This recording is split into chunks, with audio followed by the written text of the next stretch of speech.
লা ইয়ানহাকুমুল্লাহু আনিল লাযীনা লাম ইউকাতিলুকুম ফিদ-দীন ওয়া লাম ইউখরিজুকুম মিন দিয়ারিকুম আন তাবাররুহুম ওয়া তুকসিতু ইলাইহিম ইন্নাল্লাহা ইউহিব্বুল মুকসিতিন।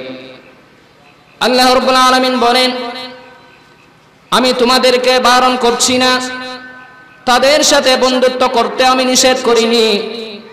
হে ঈমানদারগণ, তোমরা শুনে রাখো, তাদের সাথে বন্ধুত্ব রাখতে, তাদের সাথে সম্পর্ক রাখতে আমি তোমাদেরকে নিষেধ করিনি। কারা? আল্লাহ রাব্বুল আলামিন বলেন, লাম ইউকাতিলুকুম ফিদ-দীন, যারা তোমাদের ধর্মের ব্যাপারে, তোমাদের ধর্মের জন্য তোমাদের সাথে যুদ্ধ করে, ওয়ালাম ইউখরিজুকুম মিন দিয়ারিকুম, এবং তোমাদের ঘরবাড়ি থেকে বের করে দেয় নাই, বের করে দিচ্ছে না। আল্লাহ রাব্বুল আলামিন বলেন, তাদের সাথে ন্যায় আচরণ করতে আমি নিষেধ করিনি, তোমরা তাদের সাথে ভালো আচরণ করো। ইন্নাল্লাহ, নিশ্চয় রব্বুল আলামিন, ইউহিব্বুল মুকসিতিন, যারা ন্যায় পরায়ণ, যারা ন্যায় বিচার করেন, আল্লাহ রাব্বুল আলামিন তাদেরকে ভালোবাসেন। উচ্চারণ বলি সুবহানাল্লাহ।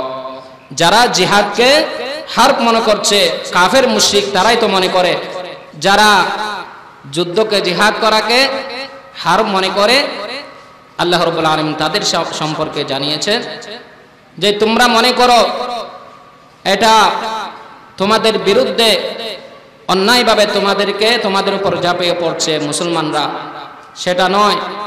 যতক্ষণ পর্যন্ত হে কাফেররা, তোমরা তাদেরকে, মুসলমানদেরকে, তাদের ধর্মের কারণে, তারা মুসলমান হয়েছে সেই কারণে তোমরা যুদ্ধ করো না, এবং তোমরা তাদেরকে তাদের ঘরবাড়ি থেকে বের করে দাও না, ততক্ষণ পর্যন্ত আমি তাদেরকে নির্দেশ দিই নাই যে তারা তোমাদের সাথে যুদ্ধ করবে। তাহলে আল্লাহ রাব্বুল আলামিন কত বড় দয়াবান, ইসলাম কত শান্তির ধর্ম। এর পরের আয়াতে আল্লাহ রাব্বুল আলামিন কি সমাধান দিয়েছেন কত সুন্দর করে। আল্লাহ রাব্বুল আলামিন বলেন, ইন্নামা ইয়ানহাকুমুল্লাহু আনিল লাযীনা কাতালুকুম ফিদ-দীন ওয়া আখরাজুকুম মিন দিয়ারিকুম ওয়া যাহারু আলা ইখরাজিকুম আন তাওয়াল্লাউহুম ওয়া মান ইয়াতাওয়াল্লাহুম ফাউলাইকা হুমুয যালিমুন। আল্লাহ রাব্বুল আলামিন বলেন, আমি তাদেরকে, মুমিনদেরকে, কাফেরদেরকে তাদের সাথে সম্পর্ক না রাখার জন্য, তাদের সাথে বন্ধুত্ব না রাখার জন্য বলেছি। যেই কাফেররা তোমাদের সাথে, মুসলমানদের সাথে ধর্মের কারণে যুদ্ধ করে, তারা মুসলমান হওয়ার কারণে তাদের সাথে যুদ্ধ করে, আল্লাহ রাব্বুল আলামিন বলেন, যতক্ষণ পর্যন্ত মুসলমানদেরকে কাফেররা তাদের ঘরবাড়ি থেকে বের করে দেবে না, এবং তাদেরকে যারা সাহায্য করবে, আল্লাহ রাব্বুল আলামিন বলেন, তাদের সাথে যারা বন্ধুত্ব রাখবে, আল্লাহ রাব্বুল আলামিন বলেন, ফাউলাইকা হুমুয যালিমুন, তারাই হচ্ছে জালেম সম্প্রদায়। উচ্চারণে বলি সুবহানাল্লাহ। কত সুন্দর সমাধান আল্লাহ রাব্বুল আলামিন দিয়েছেন যে আত্মরক্ষার জন্য জিহাদ। আপনাকে একজন মারছে, তো আপনি কি তাকিয়ে দেখে থাকবেন? আপনাকে কেউ মারছে, আপনি কি বসে থাকবেন আমাকে মারেন? কেউ তো বলবেন না। আমি ওই কাফের ব্যক্তিদেরকে বলছি, যারা, যে লেখিকা একজন হিন্দু ধর্মের, অন্য ধর্মের, সে কি করলো, ইসলামের পক্ষে, ফিলিস্তিনের পক্ষে কথা বলার কারণে ওই মহিলাকে বলল যে ইসলাম হচ্ছে সন্ত্রাসী ধর্ম, তারা যুদ্ধ করে, তারা সব সময় মানুষ মারে। তাদের জন্য বলছি, আল্লাহ রাব্বুল আলামিন কত সুন্দর সমাধান দিয়েছেন, যতক্ষণ পর্যন্ত মুসলমানদেরকে তোমরা তাদের ধর্মের কারণে তাদের সাথে যুদ্ধ করবে না, এবং তোমরা তাদেরকে তাদের ঘর থেকে বের করে দেবে না, ততক্ষণ পর্যন্ত তারা অন্যায়ভাবে কখনো তোমাদের উপর আক্রমণ করবে না, জিহাদ করবে না, যুদ্ধ করবে না। আর যখন তুমি তাকে মারবে, যখন তুমি তাকে ঘরবাড়ি থেকে বের করে দেবে, তাদের বসত বাড়ি থেকে, তখন তারা কি বসে থাকবে? তখন তো তাদেরকে প্রতিহত করতে হবে। এই প্রতিহত করার নামই হচ্ছে জিহাদ। সেই জন্য বলছি, জিহাদ বললে যারা ভয় করেন তাদেরকে বলছি, জিহাদ হচ্ছে আত্মরক্ষা। আপনাকে মারছে, আপনি মারছেন, এইভাবে আপনি মারবেন। তো ফিলিস্তিনের জমিনের কথা বলছি, আপনারা তো দেখছেন কি অবস্থা সেখানে হচ্ছে। সেই জন্য এই বিষয়টি অত্যন্ত গুরুত্বপূর্ণ হয়েছে। এবং পবিত্র কোরআনে সূরা বাকারার 251 নম্বর আয়াতে আল্লাহ রাব্বুল আলামিন বলেছেন, ওয়ালাউলা দাফউল্লাহিন নাস বা'দাহুম বিবা'দিন লাফাসাদাতিল আরদ ওয়ালাকিন্নাল্লাহা যু ফাদলিন আলাল আলামিন। আল্লাহ রাব্বুল আলামিন বলেন, আমি যদি তোমরা একে অপরকে তোমাদের দ্বারা প্রতিহত না করতাম, তোমাদের একে অপরকে তোমাদের নিজেদের দ্বারা প্রতিহত না করতাম, আল্লাহ রাব্বুল আলামিন বলেন লাফাসাদাতিল আরদ, এই জমিন ভারসাম্য থাকতো না, এই জমিনে বিশৃঙ্খল পূর্ণ হয়ে যেত, ফিতনা ফাসাদ সৃষ্টি হয়ে যেত। আল্লাহ রাব্বুল আলামিন বলেন ওয়ালাকিন্নাল্লাহা যু ফাদলিন আলাল আলামিন, কিন্তু আল্লাহ রাব্বুল আলামিন সমস্ত বিশ্ববাসীর জন্য আল্লাহ রাব্বুল আলামিন দয়াবান। আল্লাহ রাব্বুল আলামিন দয়া করেই যে তোমাদের যে বিচার আচার সমাধানপূর্ণ, এই জমিনে যাতে ফিতনা ফাসাদ সৃষ্টি না হয়, সেই জন্যই আল্লাহ রাব্বুল আলামিন এই জিহাদের সিস্টেম চালু করেছেন, যাতে এই জমিন ঠিক থাকে, এখানে ফিতনা ফাসাদ সৃষ্টি হয়ে না যায়। তাহলে আল্লাহ রাব্বুল আলামিন বলেন তিনি কত বড় দয়াবান। ওয়ালাকিন্নাল্লাহ, তোমরা মনে করো সেটা সন্ত্রাস, কিন্তু ওয়ালাকিন্নাল্লাহ, আল্লাহ রাব্বুল আলামিন যু ফাদলিন আলাল আলামিন, বিশ্ববাসীর জন্য, মুসলমানদের জন্য আল্লাহ রাব্বুল আলামিন দয়াবান। তো দয়া করেই তিনি আমাদেরকে এই সিস্টেম চালু করেছেন। সেই জন্য আমরা বুঝতে পারলাম যে জিহাদ সেটা ইসলামের ইতিহাসের শুরু থেকে আপনার স্টাডি করলে পাবেন, দেখবেন কখনো মুসলমানরা নিজেদের থেকে আগে আক্রমণ করেনি, যুদ্ধের ডাক দেয়নি, যতক্ষণ পর্যন্ত কাফের মুশরিকরা তারা মুসলমানদের সাথে অন্যায়ভাবে তাদের ধর্মের কারণে এবং তাদেরকে ঘরবাড়ি থেকে বের করে দেওয়ার জন্য উদ্বুদ্ধ না হয়, ততক্ষণ পর্যন্ত মুসলমানরা কখনো জিহাদ করেনি, কখনো যুদ্ধ করেনি। সেই জন্য এই জিহাদ সেটা হলো আত্মরক্ষা, হারব নয়, সন্ত্রাস নয়। সন্ত্রাসকে দমন করা, জিহাদ হলো, যুদ্ধ হলো মূলত সন্ত্রাসকে দমন করা। আল্লাহ রাব্বুল আলামিন আমাদেরকে আমল করার তৌফিক দান করুন। সম্মানিত এলাকাবাসী, সামান্য আর একটু সময় নিচ্ছি। যে রিসালাতের কথা বলেছেন, দুটি আয়াত পড়ে এই কথাটা আমি শেষ করব।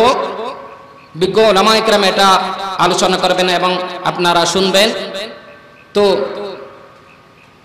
ফিলিস্তিনের জমিনে ফিতনা ফাসাদের জন্য সেখানে যখন মুসলমানদেরকে অন্যায়ভাবে তাদের উপর নির্যাতন চালাচ্ছে, এই সময় আমরা সবাই মিলে কি করছি?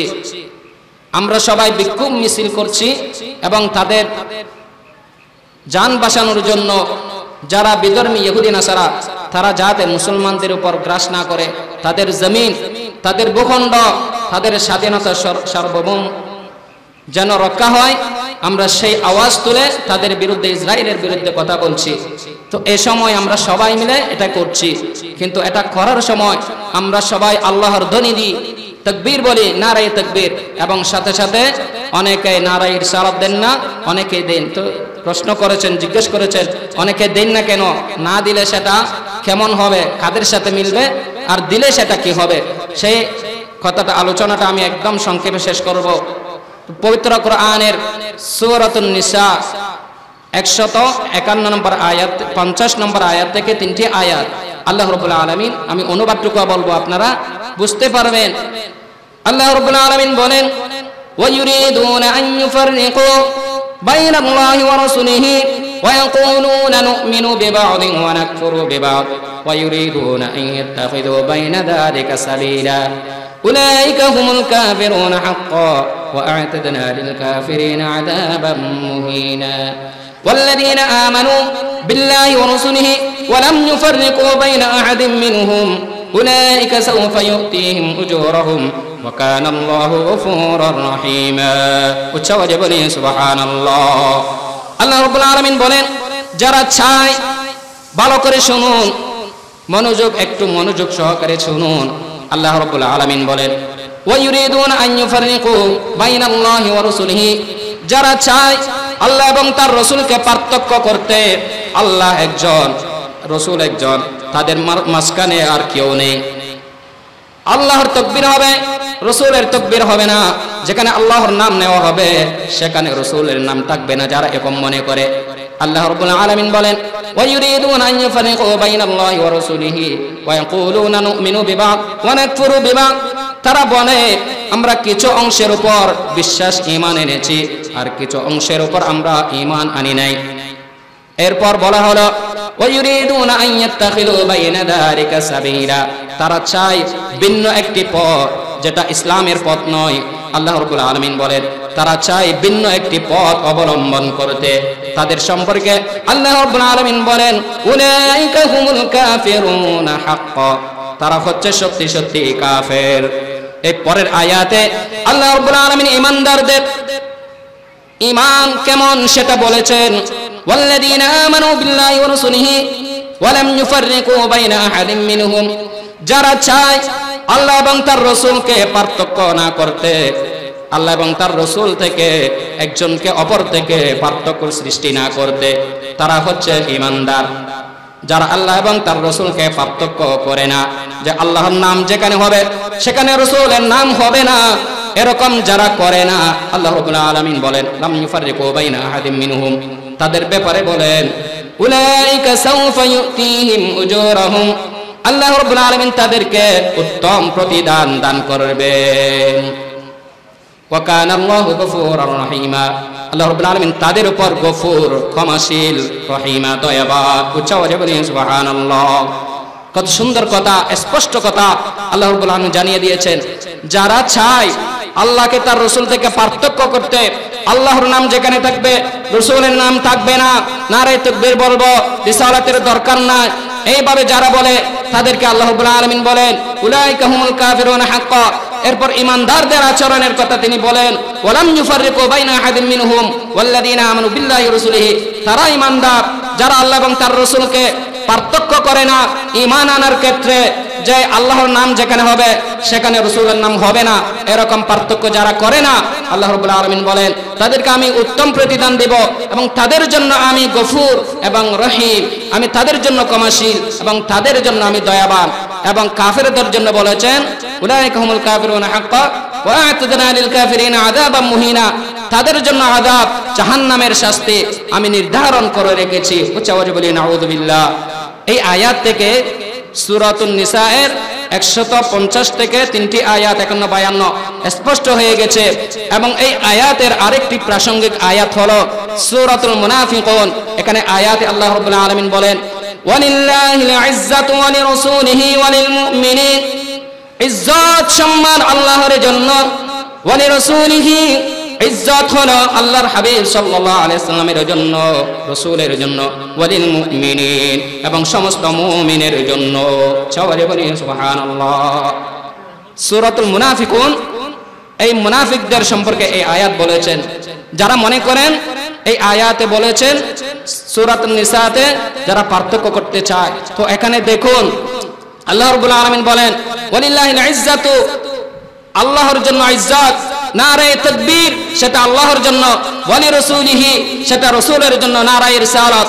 এরপর আমরা বলি নারে গাউসিয়া, ওয়া লিল মুমিনিন, সমস্ত মুমিনদের, মুমিন যিনি গৌস পাক রাদিয়াল্লাহু তাআলা আনহুর নাম আমরা উচ্চারণ করে আমরা মুমিনদের যে কথা আল্লাহ রাব্বুল আলামিন বলেছেন সেটা আদায় করি, তাহলে আমরা কোন আয়াতের মধ্যে আমরা পড়েছি এবং কোন আয়াতের মধ্যে কারা পড়েছে সেটা আপনারা পবিত্র কোরআন থেকে স্পষ্ট হয়ে যান। ওয়ালিল্লাহিল ইজ্জাতু বলে, ওয়া লিরাসূলিহি কারা বাদ দিয়েছে, ওয়া লিরাসূলিহি কারা বাদ দিয়েছে, আল্লাহর নামের তাকবীর হবে, সাধারণ মানুষের নামের তাকবীর হবে, বক্তার নামে তাকবীর হবে, সব জায়গার নামে তাকবীর হবে, কিন্তু মাঝখানে করে শুধুমাত্র ইয়া রাসূলুল্লাহ, আল্লাহর রাসূলের তাকবীরটা বাদ যাবে। তাহলে আমরা কেমন মুসলমান সেটা আমাদের বোঝার বিষয়। আর যারা ফিলিস্তিনের জমিনের মধ্যে তারা আল্লাহর কাছে আবেদন নিবেদন করছেন, তারা আল্লাহর কাছে বলার সাথে সাথে তারা রিসালাতের আল্লাহর হাবিব সাল্লাল্লাহু আলাইহি সাল্লামের কাছে তাদের দুঃখ দুর্দশার কথা বলে তারা বলছেন, ইয়া রাসূলুল্লাহ উনজুর হালানা ইয়া হাবিবাল্লাহ ইসমা ক্বালানা ইন্নানি ফি বাহরি হাম্মিন মুগরাকুন খুয ইয়াদি সাহিল লানা আশকালানা। আল্লাহর হাবিব সাল্লাল্লাহু আলাইহি সাল্লামকে তাদের দুঃখ দুর্দশার কথা জানিয়ে তারা ইয়া রাসূলুল্লাহ উনজুর হালানা ইয়া হাবিবাল্লাহ ইসমা ক্বালানা বলছে, তারা ইয়া রাসূলুল্লাহ ফিদাকা আবি ওয়া উম্মি ইয়া রাসূলুল্লাহ বলে তারা স্লোগান দিচ্ছে, ইয়া রাসূলুল্লাহর স্লোগান। আর আমাদের দেশে আমরা ইয়া রাসূলুল্লাহকে বাদ দিয়ে দিচ্ছি। আর যদি তারা জানতো যারা ফিলিস্তিনের মুসলমান তারা আমরা শুধুমাত্র আল্লাহর নাম দিয়ে আল্লাহর রাসূলকে বাদ দিয়ে দিই, এই মুসলমানদের গুমর যদি ফাঁস হতো, তারা যদি রহস্য জানতো তারা খুবই ব্যথিত হতো। যারা ফিলিস্তিনের জমিনে যুদ্ধ করছেন আল্লাহর জন্য, নিজেদের জন্য, যাই হোক, এইভাবে পবিত্র কোরআনের দুটি আয়াত থেকে আপনারা স্পষ্ট বুঝেছেন যে নারে তাকবীর কেন বলবো এবং নারে রিসালাত কেন বলবো। সব সময় আল্লাহ রাব্বুল আলামিন তার সাথে তার হাবিবকে রেখেছেন। ওয়াতিউল্লাহ বলার সাথে সাথে ওয়াতিউর রাসূল বলেছেন, ওয়ালাউ আন্নাহুম রাদু মা আতাহুল্লাহু ওয়া রাসূলুহু, আল্লাহ এবং তার রাসূল যা দিয়েছেন তাতে যদি তোমরা সন্তুষ্ট থাকতে তোমাদের জন্য কতই না উত্তম হতো। আল্লাহ রাব্বুল আলামিন সব সময় তার সাথে তার হাবিব সাল্লাল্লাহু আলাইহি ওয়াসাল্লাম নামকে যুক্ত করেছেন, আর আমরা বিয়োগ করার জন্য চেষ্টা করি। সেই জন্য আমরা যাদের ব্যাপারে ওয়া'তাদনা লিল কাফিরিন আযাবাম মুহিনা উলাইকা হুমুল কাফিরুনা হাক্কা বলেছেন, সেই আয়াতে আমরা যাতে না পড়ে আমরা যেন আল্লাযীনা আমানু বিল্লাহি ওয়া রাসূলিহি ঈমানদারদের অন্তর্ভুক্ত হই। আল্লাহ রাব্বুল আলামিন আমাদেরকে আমল করার তৌফিক দান করুন, আমিন। ওয়া আখিরু দাওয়ানা আলহামদুলিল্লাহি রাব্বিল আলামিন। আসসালামু আলাইকুম ওয়া রাহমাতুল্লাহি ওয়া বারাকাতুহু।